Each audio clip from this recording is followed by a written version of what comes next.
يؤمنون بالغيب ويقيمون الصلاة ومما رزقناهم ينفقون الذين يؤمنون بالغيب গায়েবের প্রতি বিশ্বাস রাখা প্রথম নাম্বার গায়েবের প্রতি বিশ্বাস রাখা অদৃশ্যের প্রতি অর্থাৎ গায়েবের মালিক একমাত্র আল্লাহই মাত্র আল্লাহই গায়েবের মালিক আর কেউ না আপনি আমি না গায়েবের মালিক একমাত্র আল্লাহ এই গায়েবের প্রতি বিশ্বাস রাখা সব গায়েবের প্রতি বিশ্বাস রাখা অথচ জান্নাত আমি দেখি না আপনি দেখেন না এই জান্নাতের সঠিক ব্যাখ্যা সম্পর্কে আল্লাহ জানেন যতটুকু আমাদেরকে কোরআনে বলা হয়েছে ততটুকু আমরা জানি এবং জান্নাত কাকে দিবেন কাকে দিবেন না এটাও আমরা জানি না আল্লাহ কোরআনে যাদের কথা বলছেন এদের সম্পর্কে আমরা জানি আল্লাহ বলছেন সৎ আমল করলে জান্নাত দিবেন না করলে দিবেন না এতটুকু আমি কাউকে ইচ্ছে করে জান্নাতে দিতে পারবো না আর কাউকে ইচ্ছে করে আমি জাহান্নামে ঠেলে দিতে পারবো না জান্নাত জাহান্নাম এটা আল্লাহ আল্লাহ যাকে চান তাকে দিবেন যাকে চান না তাকে জান্নাত দিবেন না এমনই এখন আমি আপনি যদি বলি যে আমার মার্কা অনুযায়ী তুমি ভোট দাও আমি তোমাকে জান্নাত দিয়ে দিলাম যদি দাও আমি জান্নাত দিয়ে দিব জান্নাতের টিকিট দিয়ে দিলাম আমার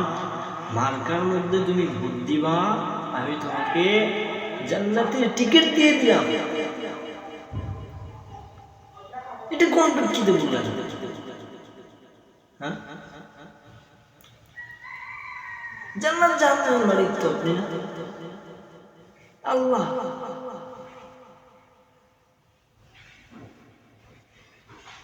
ওই আপনি নিজে নামাজ পড়ান না মিয়া আরেকজনকে আপনি জান্নাতের টিকিট দিয়ে দিচ্ছেন আপনি নিজে ঠিক মতো বলতে পারবেন না বুকে হাত দিয়ে বলতে পারবেন যে আপনার কোনোদিন ফজরের নামাজ কাজা হয় না মিস হয় না আপনি আরেকজনকে জান্নাতের টিকিট কিনে দেবেন না ফাজলামি করেন জান্নাত কারো বাবার দেওয়া না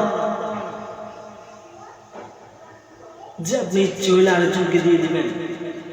আপনার মার্কার মধ্যে ভোট দিলে আপনি জান্নাত দিয়ে দিবেন এমন না তো যদি আপনারা সঠিক হয়ে থাকেন আপনি মানুষকে জান্নাতের টিকিট দেওয়ার কোনো প্রয়োজন নেই মানুষকে দিনের প্রতি দাওয়াত দেন নামাজের প্রতি দাওয়াত দেন আপনারা সরাসরি গিয়ে বুঝছেন জান্নাত এই দাঁড়িপাল্লার মধ্যে ভোট দিলে জান্নাতের টিকিট জান্নাত পাওয়া যাবে হ্যাঁ আল্লাহ নাকি উঠে পড়ে লাগছে দাঁড়িপাল্লাকে যেতে দেওয়ার জন্য বলেন এগুলো কি রকমের কথা মানুষ কোন দিকে যাবে মানুষ পুরো বিভ্রান্তির মধ্যে ফেলে দিচ্ছে আপনাদেরকে মানুষ চেনে না এমন না সে আপনারাই বলছিলেন নবীজির নবুয়তের দায়িত্ব পালন করতে গিয়ে ত্রুটি করেছেন সেটা আপনারা বলছিলেন না হ্যাঁ নারী পুরুষ সবার একসাথে মিলামেশা করতেছেন আপনারা এটা ইসলামের দাওয়াত আপনারা ইসলামের দাওয়াত দিতেছেন দাড়ি টুপি লাগিয়ে নবীজির সুন্নতের অপমান করতেছেন আপনারা আল্লাহ আর যারা বকরিদের ইসলাম কায়েম করতে চাই ওনাদের বিরোধিতা করতেছে ইসলাম কায়েম সবাইকে দিয়ে হয় না ইসলাম কায়েম কোনো গরু ছাগলকে দিয়ে হয় না যোগ্য আল্লাহ ভীরু মানুষ লাগে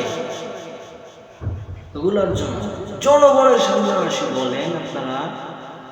ইসলামে হুকুমত কায়েম করবেন ইনসাফ প্রতিষ্ঠা করবেন আর গোপনে বৈঠক করতে গিয়ে বলেন আমরা ইসলামী হুকুমত কায়েম করবো না, এটা কি আপনারা কি বুঝাতে চান?